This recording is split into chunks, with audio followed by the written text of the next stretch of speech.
ओम शांति। सभी को नमस्कार, गुड इवनिंग। और आज आप सभी हमारे साथ इस हिंदी सीरीज में जुड़े हैं, तो आप सभी का हार्दिक स्वागत है, अभिनंदन है। और आज का हमारा टॉपिक है टैकलिंग टायर्डनेस। कैसे हम थकान से मुक्त कैसे हम थकान को टैकल कर सकते हैं। आई थिंक आज का टॉपिक हम सभी कहीं ना कहीं इसको रेजोनेट कर सकते हैं, क्योंकि हम सभी किसी न किसी मोड पर अपने आप को टायर्ड महसूस करते हैं। I definitely feel tired. तो आई एम श्योर हम सब इस टॉपिक को आज रेजोनेट कर पाएंगे।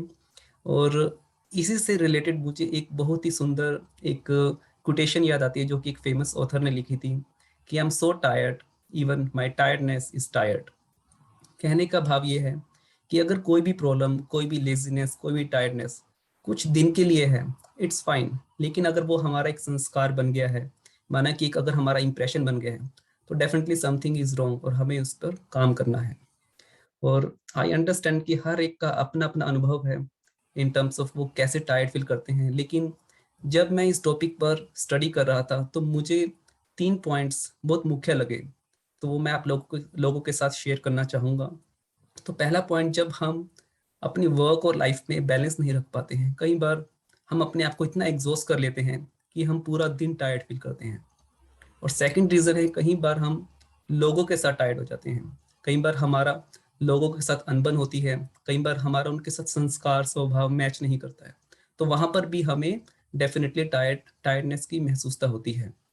और जो तीसरा, जो सबसे मुख्य रीज़न है, जब हम ओवर थिंक करते हैं, या तो हम पास्ट की मिस्टेक्स में, या हम फ्यूचर की अनसर्टेनिटी में रहते हैं।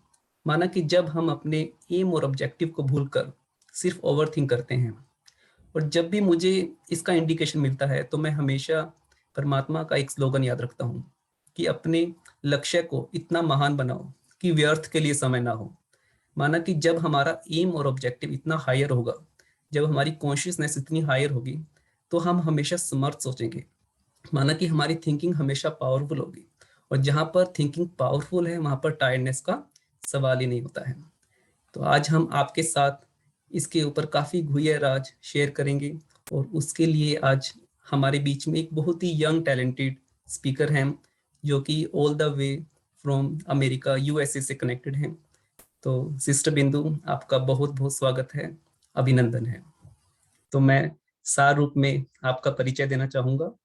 आप लास्ट 12 ईयर से ब्रह्मा कुमारी से कनेक्टेड हैं, और आप राज योगा मेडिटेशन के टीचर भी हैं और प्रैक्टिशनर भी हैं। और आप साथ साथ एक सर्टिफाइड हेल्थ एंड लाइफ के कोच भी हैं। माना कि आप एक फुल पैकेज हैं, आप सिर्फ एक मेडिटेशन की टीचर नहीं है, फिजिकल भी लोगों को कैसे स्ट्रेस फ्री रहना है उसके बारे में काफ़ी टीचिंग्स देते हैं। और आप इंटरफेथ में भी काफ़ी प्रोग्राम्स में अपनी इन्वॉल्वमेंट करते हैं, जहाँ पर आप डिफरेंट कम्युनिटीज़ के साथ वर्क करते हैं और आप उनको मेडिटेशन सीखने की एक प्रेरणा देते हैं। तो आई थिंक आप हमारे लिए एक प्रेरणा है, और आज हम आपसे सुनेंगे और इसका पूरा लाभ लेंगे। तो over to you. Thank you once again हमारे साथ जुड़ने के लिए।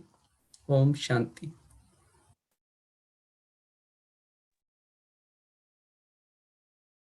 ओम शांति। तो शुरुआत करने से पहले हम एक अभ्यास करेंगे। तो जहां पर भी आप लोग बैठे हैं, कंफर्टेबल होके बैठ जाएं, आराम से बैठ जाएं और कुछ लंबी गहरी सांसें अंदर लेंगे और बाहर छोड़ेंगे, कम से कम 3 बारी। तो गहरी लंबी सांसें अंदर और बाहर।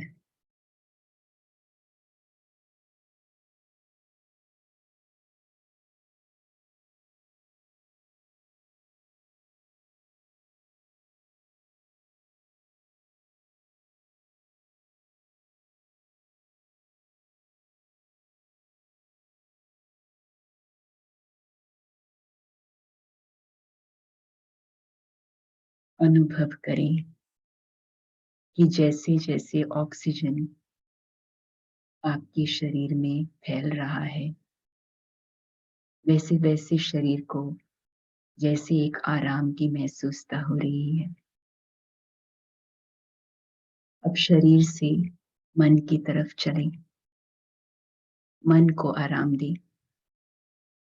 मन से जो भी बातें पकड़ रखी हैं, कोई परेशानी, कोई दर्द, कोई चिंता, कोई भय, कोई तनाव, जो कुछ भी मन से पकड़ रखा है, कुछ समय के लिए उनसे किनारा हो जाए, किनारे हो जाए। कैसा अनुभव होता है?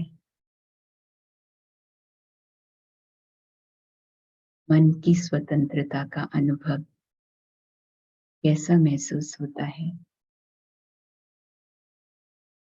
जब किसी भी बात को मन ने पकड़ के नहीं रखा है, जकड़ के नहीं रखा है, वो स्वतंत्रता कैसी महसूस होती है? अनुभव करें उस शांति को, डूब जाए उस शांति की महसूसता में।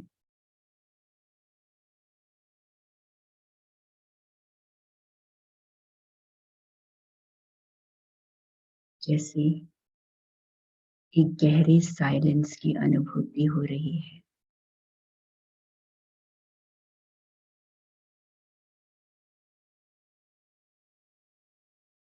जैसे जैसे मन इस शांति की स्थिति को अनुभव करता है, वैसे वैसे शांति की एक लहर पूरे शरीर में फैलती है।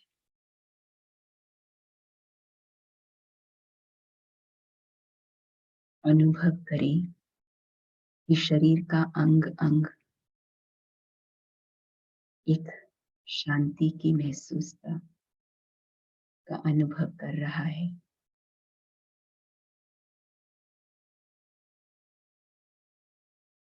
इस शांति की स्थिति में एक श्रेष्ठ संकल्प करें,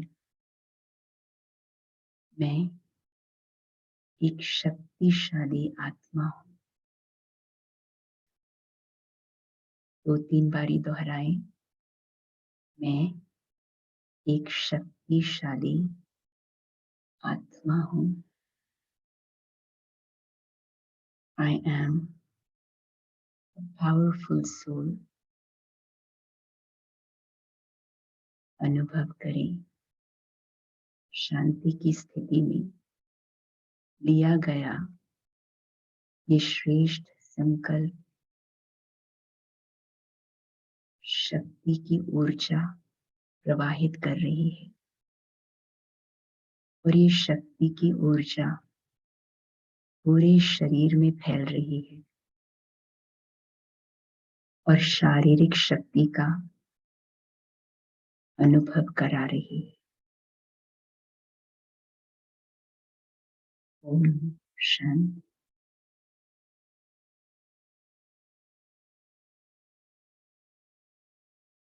ओम शांति। उम्मीद है आप लोगों को उस शांति और शक्ति का अनुभव हुआ होगा। आज का जो टॉपिक है वो है थकावट को कैसे टैकल किया जाए। जैसे साहिल भाई बता रहे थे, थकावट तो आजकल एक आम विषय बन गया है। जैसे घर घर की बात हो गई है, चाहे वो गृहस्थ में रहने वाली कोई महिला हो या ऑफिस में आने जाने वाले लोग। आजकल तो फिर बच्चे भी जब स्कूल से आते हैं तो थके हुए आते हैं। ऑफिसेस आजकल घर में ही आ गए हैं, remote jobs, work from home jobs. तो ऐसा नहीं है कि ऑफिस में जाने और आने की थकावट है, घर बैठे बैठे भी मीटिंग्स अटेंड करते करते सारे कॉल्स लेते लेते भी थक जाते हैं। सोते हैं तो ऐसा लगता है जैसे सोते ही रहे, जैसे नींद ही पूरी नहीं होती। अलार्म लगाते हैं तो ऐसा लगता है कि जैसे अलार्म बजता है तो 5 मिनट और आगे बढ़ा दे, 5 मिनट और आगे बढ़ा दे, जैसे नींद पूरी नहीं होती। तो ऐसा लगता है जैसे पूरी जिंदगी को जैसे एक धक्का मारकर आगे बढ़ा रहे हैं, शरीर को एक धक्का मारकर आगे बढ़ा रहे हैं, तो ये तो अच्छी बात नहीं है ना, क्योंकि जिंदगी तो चुस्ती फुर्ती से, उमंग उत्साह से चलाने की होती है। हाँ, धक्का मार के चलाने वाली ये जिंदगी कैसी जिंदगी है। तो थकावट हमारे ऊपर कैसे असर करता है। आप लोगों ने महसूस किया होगा कि जब थका होता है इंसान, तो उसकी कार्य क्षमता के ऊपर बहुत असर पड़ता है। वर्क प्रोडक्टिविटी, आप हर इंसान के अंदर एक रचनात्मक शक्ति है ना। कोई भी काम हो, चाहे वो ऐसा काम हो जो रोज करते हो, हाँ? खाना भी बनाते हैं, कोई एक ही रेसिपी हो, कई बार बना चुके हैं, लेकिन हर बार ही सोचते हैं इसमें कुछ नयापन हो, इसमें कुछ नयापन हो। तो इसी तरह कोई भी काम करते हैं, अगर हम उमंग उत्साह में हैं, फ्रेश होते हैं, तो हमें हर काम में कुछ अच्छा करने का मन करता है। लेकिन अगर इंसान थका हुआ होता है, तो किसी तरह यही कोशिश करेगा कि किसी तरह काम को निपटाया जाए। हाँ? तो काम करो और खत्म करके अपना और आराम करो। तो इस तरीके से अगर हम आगे बढ़ते हैं, तो कुछ हम जिंदगी में कुछ नयापन हासिल नहीं कर पाते। एकाग्रता की शक्ति बहुत कम हो जाती है। और बहुत काम कर रहे हैं और उसके ऊपर से किसी ने आके थोड़ा और काम दे दिया, तो क्या होगा? कुछ और थोड़ा और काम दे दिया तो क्या होगा? चिड़चिड़ापन होगा, संबंधों में टकराव होगा। तो इसी तरीके से अगर हम देखा जाए, तो थकावट जब होता है, तो हमारे संबंध भी बिगड़ जाते हैं। तो इसलिए बहुत ज़रूरी है कि इस थकावट के लिए हम कुछ करें। लेकिन क्या करें? तो वैसे तो थकावट के अलग-अलग प्रकार हैं, जैसे बोलेंगे emotional fatigue, mental fatigue etcetera.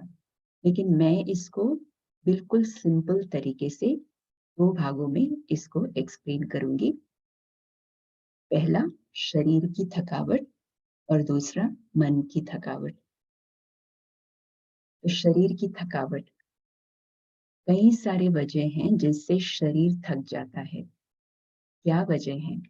तो सबसे पहले जैसे साहिल भाई ने भी बताया, वर्क ओवरलोड, मतलब बहुत काम। ऑफिसेज़ में तो बहुत काम रहता है ना, कई बार ये कहते हैं ना, बहुत आज तो बहुत काम था, बहुत काम था। तो वर्क ओवरलोड, ऐसा नहीं है कि मज़दूरी मज़दूरी का जो काम करते हैं ना, जो लेबरर्स होते हैं, कंस्ट्रक्शन का काम करते हैं, उनको तो पूरे ही शरीर से ही काम करना होता है। तो ऐसा नहीं है कि वही थकते हैं। लेकिन जैसे पहले भी बताया, जैसे मीटिंग अटेंड करते-करते, कॉल लेते-लेते, इतने में भी पूरा दिन लगाए तो थक जाते हैं। तो वर्क ओवरलोड के लिए भी हम अपनी ज़िंदगी में क्या तब्दीली लेके आ सकते हैं, वो हमें देखना होगा, या फिर ये देखना होगा कि उतना लोड होते-होते भी अगर हम और बातों का ध्यान रखें, तो हम कैसे उतने लोड को भी अच्छे से कैसे टैकल कर सकें, ये हम आगे देखेंगे। दूसरी बात है नींद की कमी। कइयों की ये बात होती है, कोई प्रॉब्लम होती है नींद की कमी।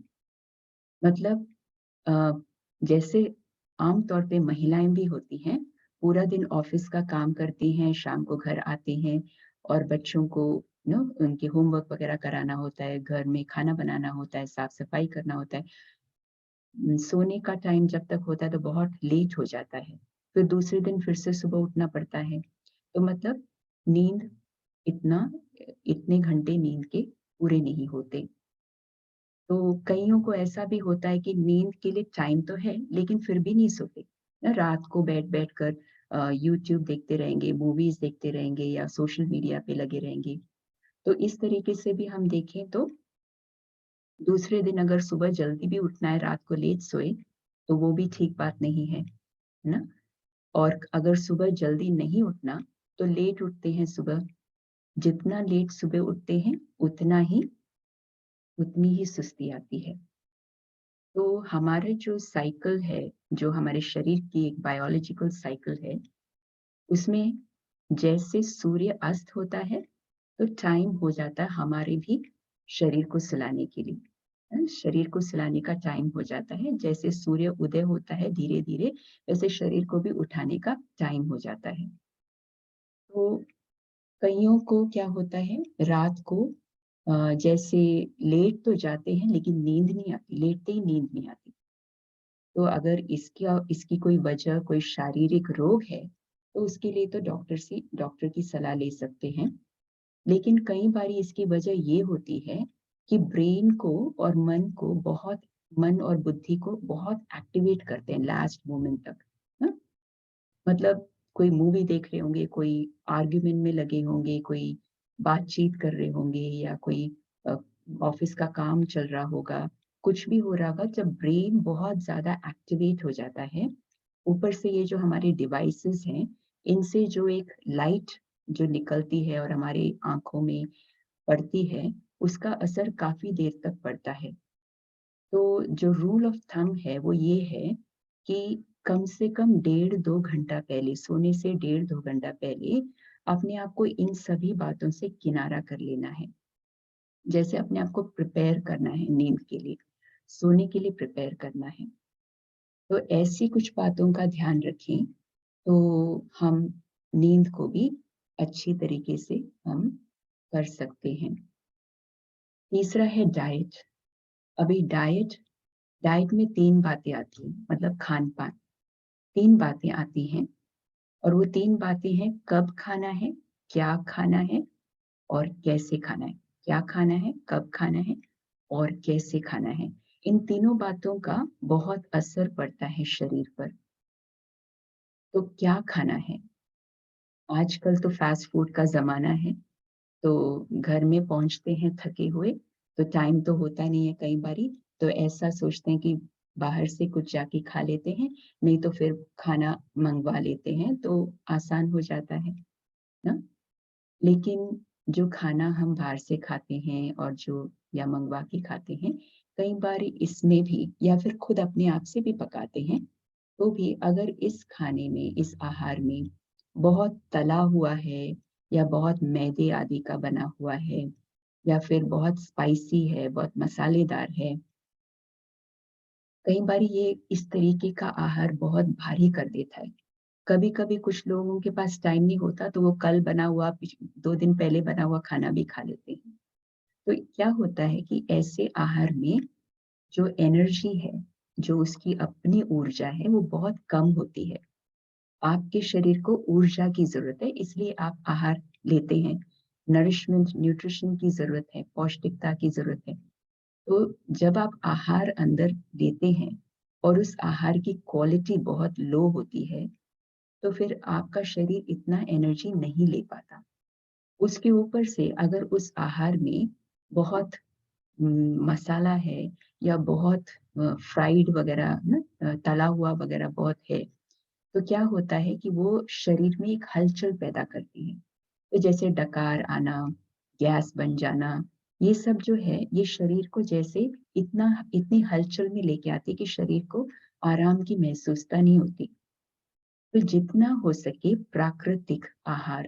उस प्राकृतिक आहार की जितनी हम सेवन कर सकते हैं, उतना ज़्यादा हमारे शरीर के लिए और मन के लिए बहुत अच्छा है। क्योंकि माँ प्रकृति से जो आहार मिलता है, उसमें बहुत उसकी ऊर्जा बहुत हाई लेवल की होती है। तो जो ऊर्जा शरीर को मिलनी चाहिए वो मिलती है और साथ-साथ मन को भी मिलती है।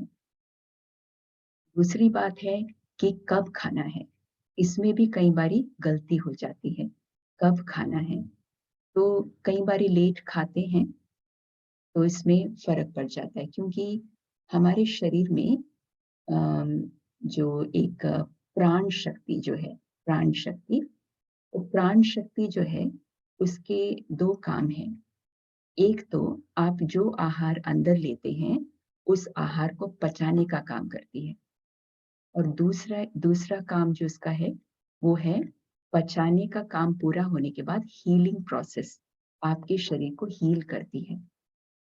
लेकिन कई बारी क्या होता है, शरीर में खाना पचता है और जैसे ही पचना पूरा होता है या पूरा भी नहीं भी होता है, और खाना हम डाल देते हैं। फिर से पचाने का कार्यक्रम शुरू हो जाता है। तो ऐसे क्या होता है बार-बार, बार-बार सिर्फ पचाने में सारी शक्ति जब चली जाती है, तो फिर हीलिंग के लिए उसके पास टाइम ही नहीं रहता। शरीर अपने आप को जो हील करता है, उसको टाइम नहीं मिलता। इसलिए बहुत ज़रूरी है कि हम कब खाएँ। रात का खाना कोशिश करें कि 7 बजे से पहले ज़रूर कर लें, डिनर। क्योंकि रात से सुबह तक का काफ़ी लंबा फासला होता है, तो उस दौरान अगर लाइट खाना शाम को करें, तो उसका पचना भी हो जाएगा और उसके बाद जो बाकी टाइम है, हीलिंग प्रोसेस के लिए भी यूज़ हो जाएगा। तो शरीर में अनेक रोगों को भी ठीक किया जा सकता है नेचुरल तौर पर। कैसे खाना है? ये भी एक सवाल है, कैसे खाना है? तो कई बारी क्या होता है कि हम बहुत हड़बड़ी में खाते हैं। हड़बड़ी में खाते हैं, फ़ोन करते हुए खाते हैं या कोई मूवी देखते हुए खाते हैं, सीरियल देख के खाते हैं। तो क्या होता है कि हम जो भावनाएँ निकालते हैं, बातचीत करते हुए, इन सब बातों में लगे रहते हुए, जो हमारी भावनाएँ होती हैं, उसकी भी अपनी एक ऊर्जा निकलती है और वो सारी ऊर्जा जो है हमारे आहार में पहुँचती है। तो भले हमने आहार पौष्टिक बनाया, संतुलित बनाया, सब कुछ था, लेकिन अगर उसमें हमने खुद बाहर से अपनी जो एनर्जी डाली, वो अगर लो क्वालिटी की है, तो वो भी हमारे शरीर पर और मन पर उसका बहुत असर पड़ता है। तो इन तीनों बातों का बहुत ध्यान रखना है, क्या खाना है, कब खाना है और कैसे खाना है। देन एक और बात है पानी की कमी, है। आजकल स्पेशली फॉरेन कंट्रीज़ में तो एसी के कमरों में रहते हैं, तो प्यास इतनी लगती नहीं है। तो बहुत ज़रूरी है फिर भी कि हम पानी इनफ शरीर को दें। कई लोग बोलते हैं 8 ग्लास पानी पीना है, 2 लीटर पानी 1 दिन में पीना है। ऐसा नहीं है, हर एक का शरीर अपना-अपना है। तो जिसको जितने पानी की ज़रूरत है, उसको उतना लेना चाहिए। इसके लिए अपने शरीर को समझना पड़ेगा। तो कई बारी कुछ ऐसी बातें हैं जिससे हमें पता चलता है कि हमारे शरीर में पानी की कमी है। जैसे पसीने में एक स्मेल आता है, बदबू आती है या फिर पेशाब में स्ट्रॉन्ग स्मेल आता है या कलर बहुत स्ट्रॉन्ग होता है या फिर जीभ सूख जाती है। ये सब तो बहुत आगे की बातें हैं। लेकिन अगर हम इनफ पानी अपने पूरा दिन में हम ले सकें और हम जो हमारे कई सारे फल और सब्जियाँ हैं जिसमें प्राकृतिक रूप से पानी की मात्रा होती है, जैसे खीरा होता है या फिर संतरा होता है और मौसम्बी होता है या फिर तरबूज होता है। इन सब में प्राकृतिक रूप से भी पानी की मात्रा होती है, जो भी आपके शरीर को पानी देता है। तो इस बात का ध्यान रखें क्योंकि पानी नहीं होगा, तो पानी ब्रेन में भी कम पहुँचेगा और इरिटेशन होगा और उससे मन को भी इसका असर पड़ेगा। फिर नेक्स्ट बात है एक्सरसाइज, व्यायाम। व्यायाम बहुत ज़रूरी है। कई लोग आजकल बहुत अवेयर हैं कि एक्सरसाइज करना चाहिए, तो कई लोग जिम में भी जाते हैं या एक हाफ एन आवर का वॉकिंग शेड्यूल रख लेते हैं। लेकिन अच्छी बात है, बहुत अच्छी बात है। लेकिन क्या होता है कि सुबह-सुबह थोड़ा-सा वॉकिंग कर लिया, उसके बाद पूरा दिन कैसा रहा? पूरा दिन कैसा रहा? गाड़ी चला के ऑफ़िस तक जाएँगे, गाड़ी को पार्क करेंगे गैराज में, सीधे जाके अपने ऑफ़िस में जाएँगे, सीट में बैठ जाएँगे, पूरा दिन सीट में बैठ के काम करेंगे, उसके बाद वापस फिर गाड़ी में बैठेंगे और चलाकर घर पहुँचेंगे, घर में काउच में बैठेंगे, टेलीविज़न देखेंगे और ऐसे ही चलेगा। तो फिर भले हमने सुबह थोड़ा-सा व्यायाम किया, लेकिन पूरा दिन कैसा रहा? पूरे दिन में शरीर ज़्यादा हिला-डुला नहीं।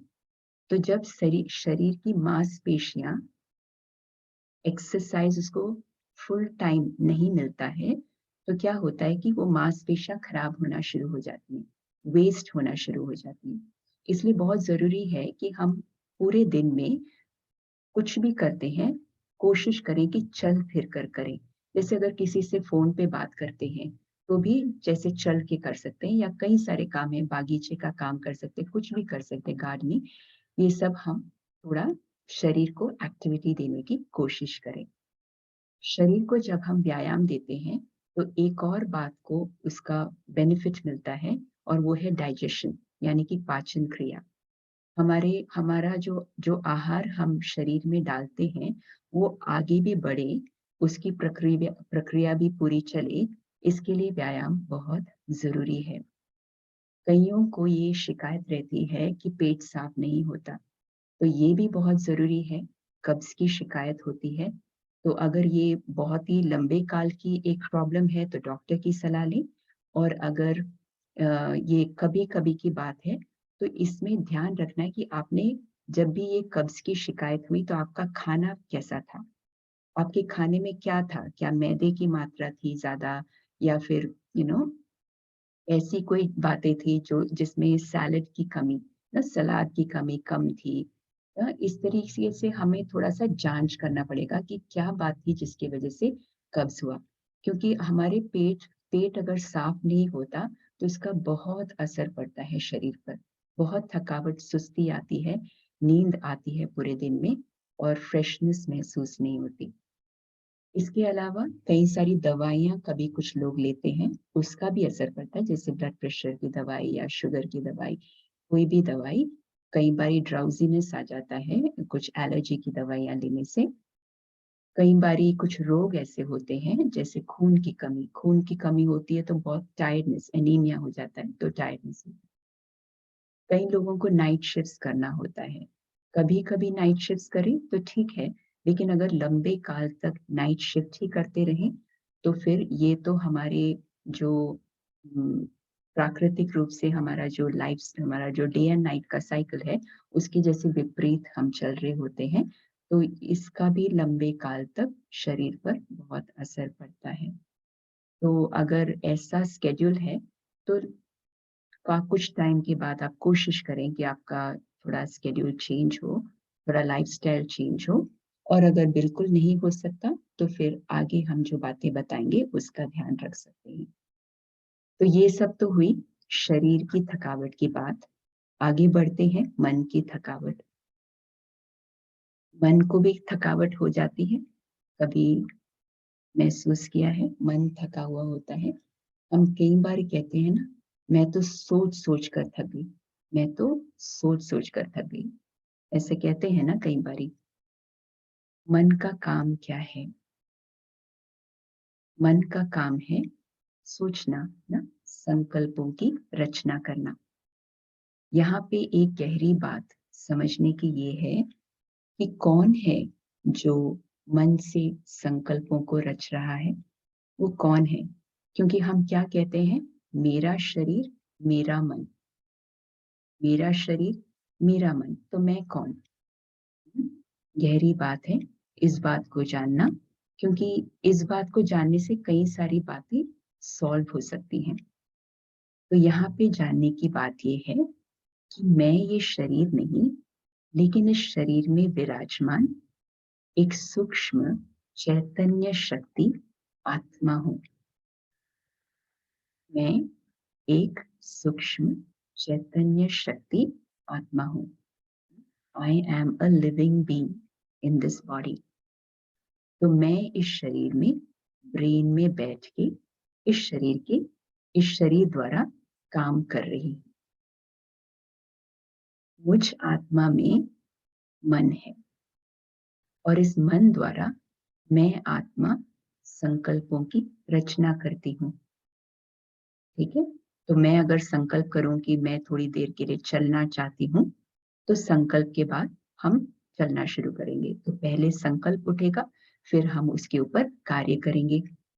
तो मैं आत्मा मन द्वारा संकल्पों की रचना करती हूँ। मैं इस शरीर से अलग एक चैतन्य शक्ति आत्मा। हर संकल्प जो हम रचते हैं, उसकी एक अपनी ऊर्जा होती है, उसकी एक अपनी एनर्जी होती है। अगर हम पॉजिटिव संकल्प करें, तो पॉजिटिव एनर्जी का निर्माण होता है। और आत्मा कहाँ बैठी है? आत्मा अंदर बैठी है, ब्रेन में। तो आत्मा ब्रेन में बैठ के जब संकल्पों की रचना करती है, तो उस संकल्प की जो ऊर्जा है, वो पूरे शरीर में फैल जाती है। तो मैं आत्मा शरीर में बैठ पॉजिटिव संकल्प करूं, सकारात्मक संकल्प करूं तो पॉजिटिव एनर्जी फैलेगी, पूरे शरीर को पॉजिटिव एनर्जी मिलेगी। अगर मैं आत्मा नेगेटिव संकल्प करूं या व्यर्थ के संकल्प करूं तो उस हिसाब की एनर्जी निकलेगी पूरे शरीर में। अंग अंग को कैसी एनर्जी मिलेगी, है ना? तो ये हम समझ सकते हैं। हम एक उदाहरण लेंगे। एक ऑफिस में 3 लोग काम कर रहे हैं। सुबह का टाइम है, तो एक बॉस आता है और दरवाज़ा खोल के तीनों के ऊपर बहुत गुस्सा करता है, बहुत झाड़ता है, तीनों को बहुत ज़ोर से झाड़ता है। ऐसे नहीं कि एक को अलग बोला कुछ और अलग, किसी-किसी को किसी एक को अलग से झाड़ा, नहीं, तीनों को एक साथ झाड़ा और बहुत कुछ सुनाकर वो वहाँ से निकल जाता है। अभी क्या होता है, वो तो चला गया। पहला जो व्यक्ति है, उसके विचार कुछ इस तरीके से चल रहे हैं, मैं तो किसी काम का नहीं हूँ। मैं जो भी काम करूँ, मुझे हमेशा नुक्स ही मिलता है। मेरी तो लाइफ ही बेकार है। मेरे से कुछ भी ठीक से नहीं होता। I am a total failure. इस उनके विचार इस तरीके से चल रहे हैं। दूसरे का विचार, दूसरा सोचता है, ये क्या समझता है अपने आप को? जब देखो आता है और गुस्सा करता रहता है। कब तक हम इन बातों को सहते रहें? मैं तो अपने ऊपर के लेवल के अथॉरिटीज़ को आज ही ईमेल लिखूँगा, हाँ, कि इसको निकाल दें यहाँ से, हम इस तरीके से यहाँ पे काम नहीं कर सकते। और उसको बहुत गुस्सा आता है, हर संकट में बहुत गुस्सा आता है। जो तीसरा व्यक्ति होता है, वो तीसरा व्यक्ति सोचता है, क्या करें? इसका कोई झगड़ा हो गया होगा इसके वाइफ के साथ आज, पूरा झगड़े का गुस्सा हमारे ऊपर उतार रहा होगा। मुझे क्या करना है? मैं तो यहाँ पे काम करने के लिए आया। मैं तो एक कान से लूँगा और दूसरे कान से निकाल दूँगा। भगवान करे कि इनके मन को शांति मिले। तो सिचुएशन एक थी, व्यक्ति एक था, लेकिन तीनों जो लोग थे, जिन्होंने उस सिचुएशन का जिन्होंने सामना किया, उन तीनों की ही विचारधाराएँ अलग थी। तो पहला व्यक्ति जैसे सेल्फ क्रिटिसाइजिंग थॉट्स में चला गया। अपने को ही उसने नीचा गिरा दिया।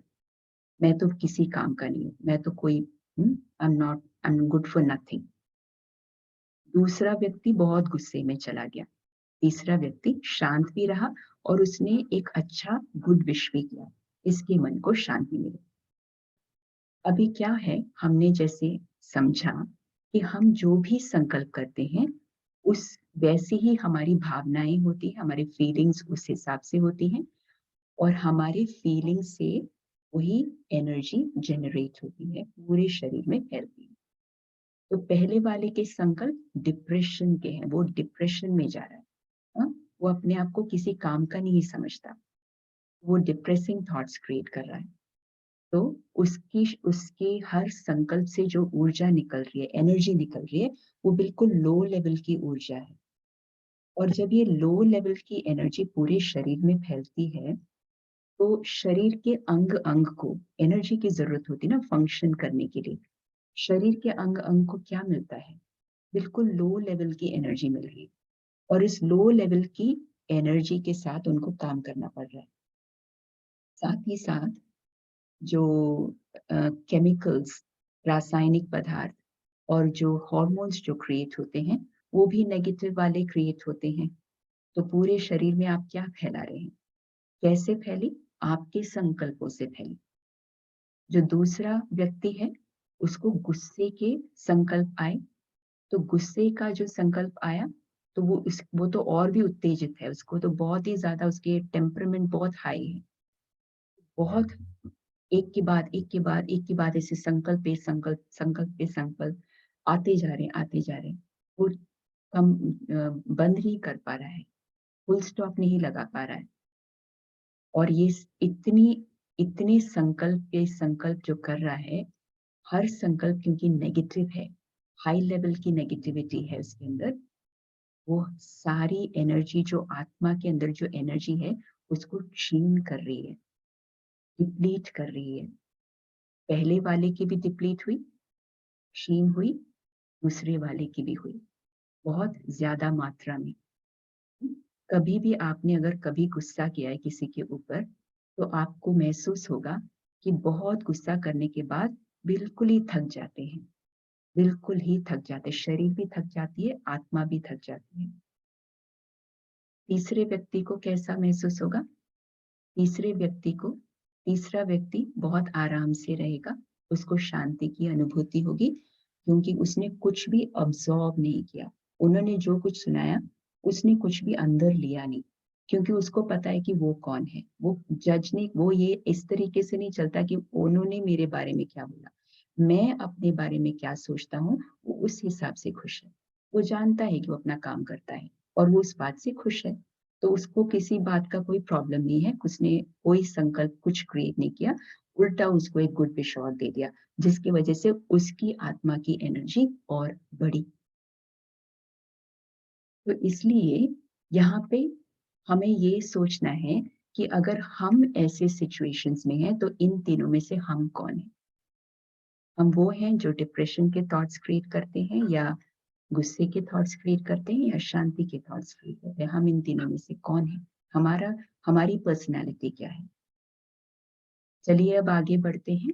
अब पूरा दिन बैठ के उन तीनों को काम करना है। ऑफ़िस में गए ना तो काम तो करना पड़ेगा, क्योंकि घर में है तो चलो टाल के आराम कर लें, लेकिन ऑफ़िस का काम तो करना पड़ेगा। तो पहला व्यक्ति क्या करेगा? वो काम कर रहा है, लेकिन जैसे-जैसे काम में आगे बढ़ता है, फिर वही सुबह का एपिसोड उसको याद आता है। मैंने ऐसे कैसे कहा मेरे बारे में? मैं सचमुच बिल्कुल किसी काम का नहीं हूँ। मेरे से कोई काम ठीक ही नहीं होता। तो अब उसका काम चल रहा है और वो बार-बार उसको ऐसे संकल्प आते हैं, उसका कोई काम ठीक होएगा क्या? वो जो काम कर रहा है, वो भी ठीक नहीं होगा। गलतियों पे गलतियाँ होती रहेंगी और वो बार-बार उन गलतियों को फिर से वापस जाएगा सुधारने के लिए, फिर से वापस जाएगा, उसकी कितनी एनर्जी और जाएगी। तो मतलब कार्य में असर पड़ा उसके। दूसरा जो व्यक्ति है, उसको इतना गुस्सा आ रहा है कि वो आगे ही नहीं बढ़ पा रहा, वो काम शुरुआत ही उसकी हो नहीं पा रही, ठीक है? तीसरा व्यक्ति, वो काम भी करेगा, पूरा भी करेगा, उसके पास एक्स्ट्रा टाइम भी होगा, आप उसको एक्स्ट्रा और काम देंगे, वो भी कर लेगा, क्योंकि उसकी एनर्जी डिप्लीट नहीं हुई। चलिए, अब तीनों के तीनों घर पहुँचते हैं। अब क्या होता है? पहला व्यक्ति घर पहुँचता है, जैसे ही घर का दरवाज़ा घरवाले खोलते हैं, वो सीधे किसी को कुछ नहीं बोलता, वो सीधे अपने रूम में जाता है और अपने रूम में दरवाज़ा बंद करके बैठ जाता है, सोचता है वही सुबह के एपिसोड के बारे में या फिर इतना टायर्ड होगा कि सो जाएगा। दूसरा व्यक्ति दूसरा व्यक्ति क्या करेगा? वो घर जाएगा और जो दरवाज़ा खोलेंगे, उनको ही झाड़ देगा। बीवी के ऊपर गुस्सा करेगा, बच्चों के ऊपर गुस्सा करेगा, कुछ उठा के इधर-उधर फेंक देगा, बिल्कुल इरिटेटेड रहेगा, राइट?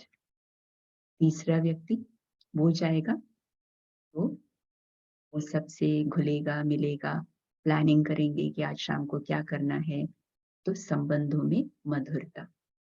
पहले 2 केसेज़ में, सेकंड केस में संबंधों में टकराव, फर्स्ट केस में अपने को बहुत नीचा गिरा देना।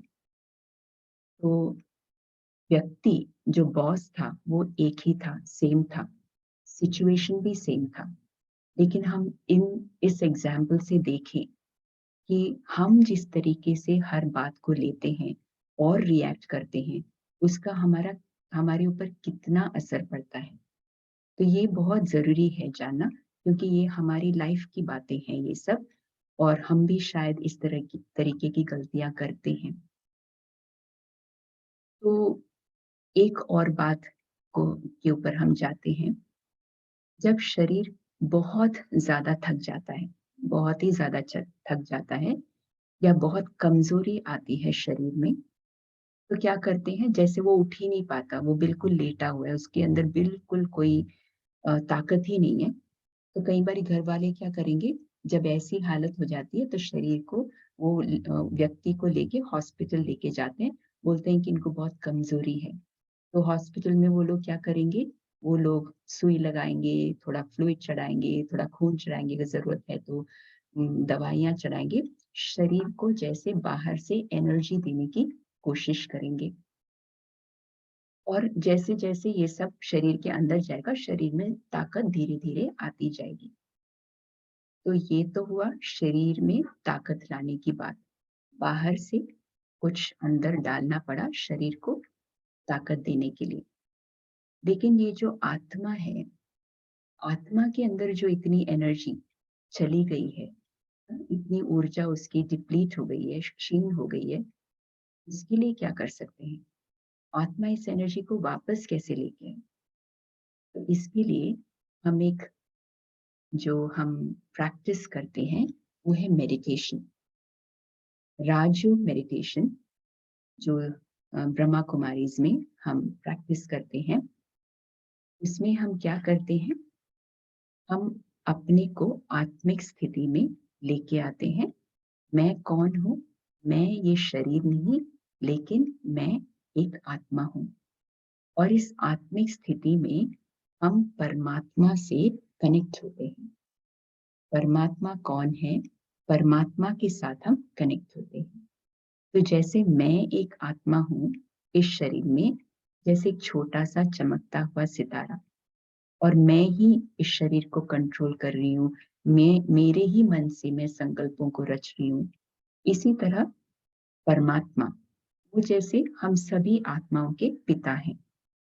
जब उनसे हम कनेक्ट होते हैं, जो शांति का सागर है, ज्ञान का सागर है, सर्व गुणों का सागर है, सर्वशक्तिमान है। जब उनसे हम कनेक्ट होते हैं, तो इस कनेक्शन से, इस याद की यात्रा से, इस कनेक्शन से, क्योंकि वो सर्वशक्तिमान है, उनसे शक्ति आत्मा के अंदर भरना शुरू हो जाती है। तो जैसे शरीर को बाहर से कुछ अंदर डालना पड़ा, इसी तरह से आत्मा को परमात्मा से हम जब कनेक्ट होते हैं, परमात्मा की एनर्जी आत्मा के अंदर जैसे-जैसे भरती जाती है, आत्मा फिर से चार्ज हो जाती है। जैसे फ़ोन है ना, फ़ोन में चार्ज कम हो जाता है तो चार्ज करना होता है। इसी तरीके से आत्मा के अंदर जब शक्ति खत्म हो जाती है, बहुत कम हो जाती है, तो आत्मा जब अ, पावर हाउस के साथ ना कनेक्ट होती है, तो आत्मा के अंदर बहुत एनर्जी आती है। तो जैसे-जैसे ये पावरफुल पॉज़िटिव नो अ, पवित्र एनर्जी आत्मा परमात्मा की जब रोज़-रोज़ आत्मा में भरती रहती है, तो आत्मा के अंदर जो नकारात्मक विचार, नकारात्मक एनर्जी, नेगेटिव एनर्जी वग़ैरह है, ये सब कुछ जैसे साफ़ होना शुरू हो जाता है। साफ़ होना शुरू हो जाता है और आत्मा के अंदर सिर्फ़ बहुत पॉज़िटिव पावरफुल एनर्जी भरना शुरू हो जाता है। और इस एनर्जी से आत्मा बहुत अच्छा भी महसूस करती है, उसके सारे संकल्प बहुत सुंदर होंगे, अच्छे होंगे, ऊँचे होंगे, श्रेष्ठ होंगे, उसकी भावनाएँ श्रेष्ठ होंगी और वो हर कर्म श्रेष्ठ करेगी। उसकी संबंध भी बहुत अच्छे होंगे एक-दूसरे के साथ, जैसे उसका जीवन ही श्रेष्ठ हो जाएगा। तो ये एक बहुत अच्छा प्रैक्टिस है, जो आप सभी भी कर सकते हैं। अंत में मैं 3 उदाहरण दूँगी। एक एक बच्चा है स्कूल का, वो स्कूल से आता है, उसका स्कूल बस उसको ड्रॉप करता है। पूरा दिन वो थका हुआ था। पूरा दिन स्कूल में क्लासेस थे, एक्टिविटीज़ थी, वो बहुत थका हुआ है। अभी वो जब स्कूल बस उसको ड्रॉप करता है, वहाँ से बस स्टैंड से उसको अपने घर तक चलना है। काफ़ी देर का कोई थोड़ी देर का चलना है उसको। इतना टायर्ड है, पीछे शोल्डर पे उसने अपना स्कूल बैग भी भारी-सा डाल रखा है और वो चल रहा है। और वो मन में ये सोच रहा है कि कब पहुँचूँगा, कब पहुँचूँगा? बहुत ही ज़्यादा थका हूँ, चला ही नहीं जा रहा है। वो ऐसे सोच रहा है। थोड़ी देर में क्या होता है, वो देखता है कि एक पागल कुत्ता उसके पीछे भाग रहा है। क्या करेगा वो? क्या करेगा? ज़ोर से भागेगा ना? आप होंगे तो आप क्या करेंगे? ज़ोर से भागेंगे ना? अपनी जान बचाने की कोशिश करेंगे, है ना? तो अभी तो शरीर चल नहीं रहा था, शरीर को घसीट-घसीट के चलाया जा रहा था। लेकिन एकदम से अभी क्या हुआ? एकदम से चुस्ती आ गई, एनर्जी आ गई। हाँ? तो मतलब मन थका हुआ था, शरीर नहीं थका हुआ था। जैसे ही मन ने संकल्प किया भागना है, तो शरीर ने साथ दिया। इसी तरीके से एक दूसरा एग्जाम्पल ले लेते हैं। कई बारी किचन में जाते हैं या कोई काम देखते हैं, बर्तन देखते हैं, बहुत सारे बर्तन हैं सिंक में और सफाई का काम भी बहुत रह गया है। तो हम क्या करते हैं? हम देखते हैं, सोचते हैं बाद में करेंगे, अभी नहीं, अभी तो थकावट हो रही है, अभी बाद में करेंगे। फिर थोड़ी देर बात होती है, बाद होता है कि चलो अब तो करना ही पड़ेगा, अभी क्या करेंगे? तो हम क्या करते हैं, कोई क्लास चला देते हैं किसी का, कोई अच्छा दिलचस्प क्लास या फिर कोई अच्छे गीत लगा देते हैं यूट्यूब में, फ़ोन में और उसको सुनते-सुनते काम करना शुरू करते हैं। आप सभी का शायद कभी ना कभी इसका अनुभव होगा आपको कि जैसे-जैसे आपका मन उस उस चीज़ में बिल्कुल इन्वॉल्व हो जाता है, आप बिल्कुल आपके संकल्प चले जाते हैं कि मैं तो थकी हुई हूँ, मुझे तो मेरे से ये नहीं काम होगा, वो नहीं काम होगा। आपका सारा काम भी पूरा होगा और जैसे ही वो क्लास खत्म हो जाएगी या गीत पूरे हो जाएँगे, आपको ऐसा लगेगा कि छोटा-मोटा और काम भी अभी किया जा सकता है। हुँ? ऐसा भी आप लोगों को शायद अनुभव होगा। तो ये भी वही बात को दोहरा रहा है कि मन से हम जब कई बारी संकल्प करते हैं, वास्तव में शरीर थका नहीं होता, मन से हम शरीर को थका देते हैं। हमारे संकल्प ही इस तरीके से होते हैं। कई बारी आलस की वजह से हम थकावट महसूस करते हैं और कई बारी थकावट की वजह से हम आलस का अनुभव करते हैं। तो इसीलिए अगर हम अपने आप को थोड़ा-सा माइंड को डिस्ट्रैक्ट करें, थोड़े अच्छे संकल्पों को लाने की कोशिश करें, तो हम बहुत कुछ कर सकते हैं। लास्ट में एक और अनुभव मैं सुनाऊँगी। हमारी एक दादी जी हैं, दादी जान की और वो अभी हमारे साथ नहीं हैं, लेकिन 2-3 साल पहले उन्होंने शरीर छोड़ा। वो हमारे संस्था की मुख्य प्रशासिका थी। वो 104 वर्ष की उनकी आयु थी शरीर की। तो अंत तक वो जैसे एक कंट्री से दूसरे कंट्री से तीसरे कंट्री सेवाएँ करती रहती थी। बड़े-बड़े पब्लिक में हर किसी से मिलना-जुलना, बहुत पूरा व्यस्त रहती थी। तो एक बार एक पत्रकार ने पूछा, एक जर्नलिस्ट ने उनसे पूछा कि पूरा दिन आप इतना काम करती हैं, कभी आपने हमने कभी देखा नहीं आपको थका हुआ। तो उन्होंने सिर्फ़ एक जवाब दिया कि मैं बहुत अटेंशन रखती हूँ कि मेरा एक भी संकल्प व्यर्थ ना जाए। मैं बहुत अपने ऊपर अटेंशन रखती हूँ कि मेरा एक भी संकल्प व्यर्थ ना जाए। कितनी बड़ी बात है। अगर हम सब भी इस बात का ध्यान रखें, तो हमारा जीवन ही बदल जाए। जी, ओम शांति।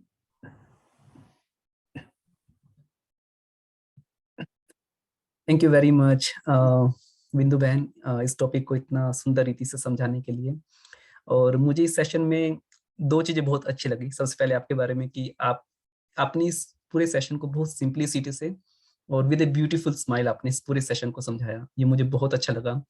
और आपने जैसे पूरे इस सेशन को एक मेडिटेशन से स्टार्ट किया, तो I think that's where you set the tone. और आई थिंक हम सब ने उस एक स्टिल उस वर्च्यू को फील किया और हमने इसको एक चात्रक रूप में पूरे सेशन को सुना। और आपने जैसे इस सेशन को 2 हिस्सों में डिवाइड करा कि एक है हम फिजिकल लेवल पर टायर्ड फील करते हैं, एक है सेकंड कि हम मानसिक लेवल पर, मेंटल लेवल पर हम टायर्ड फील करते हैं। और जैसे आपने बताया कि हमारी जो सोने की जो साइकिल है कि हमें कब सोना चाहिए, सूर्य अस्त के टाइम पर हमें उठ जाना चाहिए, जो ब्रह्म मुहूर्त का जो वैल्यू है। फिर आपने बताया कि डाइट के बारे में, जो आपने बताया कि कब खाना है, कैसे खाना है और क्या खाना है। और फिर आपने एक्सरसाइज की इंपॉर्टेंस बताई कि हमें कैसे नेचर से बात करनी चाहिए, वो that itself is a meditation. तो I think it was very beautiful session. फिर आपने जो मेंटल लेवल पर जो हमारी टायर्डनेस है उसके बारे में आपने काफी डीप डाउन में बताया, जैसे आपने काफी एग्जांपल दिए कि एक सिचुएशन 3 लोगों के लिए सेम है, लेकिन तीनों का नजरिया अपना अपना है, राइट। तो हम कैसी चीजों को परसीव करते हैं वो हमारी थिंकिंग पर बहुत मैटर करता है। तो जितना हमारी थिंकिंग पावरफुल होगी उतना ही हम बाहर की चीजों को इजीली टैकल कर सकते हैं। तो I think it was very beautiful and उम्मीद है कि सबने इसका आनंद लिया, और कहीं ना कहीं हम आज से एक स्टेप अप करेंगे कि हम अपनी टायर्डनेस को धीरे धीरे रिड्यूस करेंगे। तो अभी जैसे आपने मेडिटेशन से शुरुआत किया, तो हम इसकी समाप्ति भी एक एक्सपीरियंशियल मेडिटेशन से करना चाहेंगे। तो आपसे रिक्वेस्ट करेंगे कि आप फ्यू मिनट्स के लिए हमें मेडिटेशन कराइए।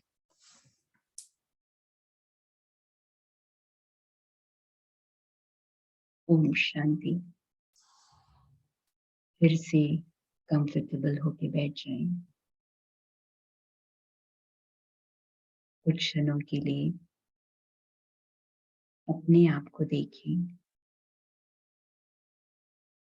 मैं कौन? अनुभव करें कि मैं इस शरीर में मस्तक पर विराजमान एक चमकता हुआ सितारा आत्मा हूँ। फोकस करें फोरहेड पे। अनुभव करें एक चमकते हुए सितारे को और संकल्प करें कि ये मैं हूँ। मैं एक आत्मा हूँ।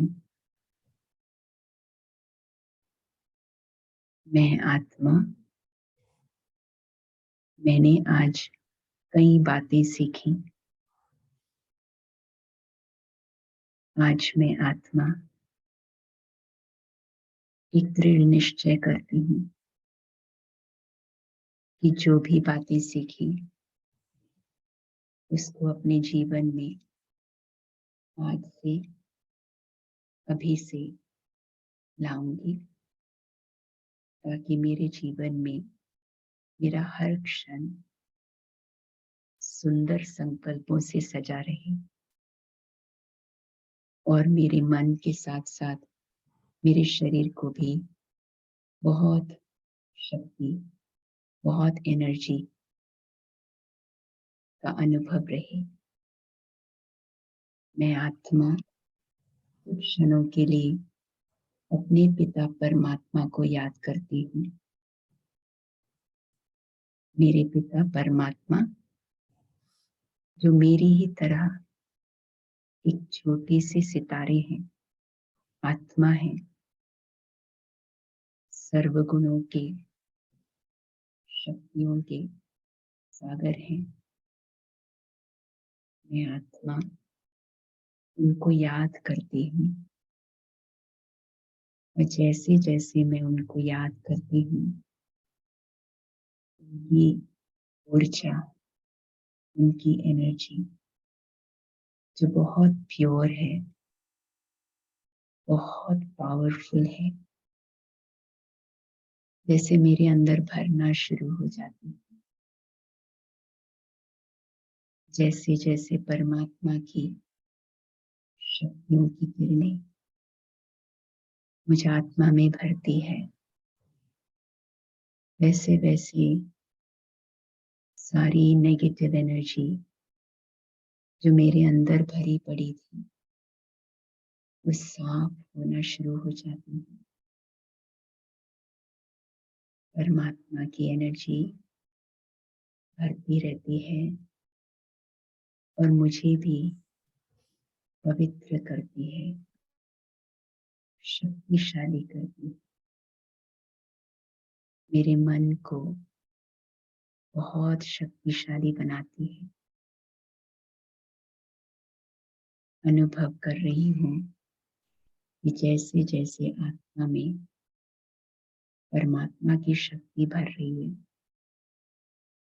वैसे वैसे मैं आत्मा, ये मन और ये तन सब तंदुरुस्त हो रहा है।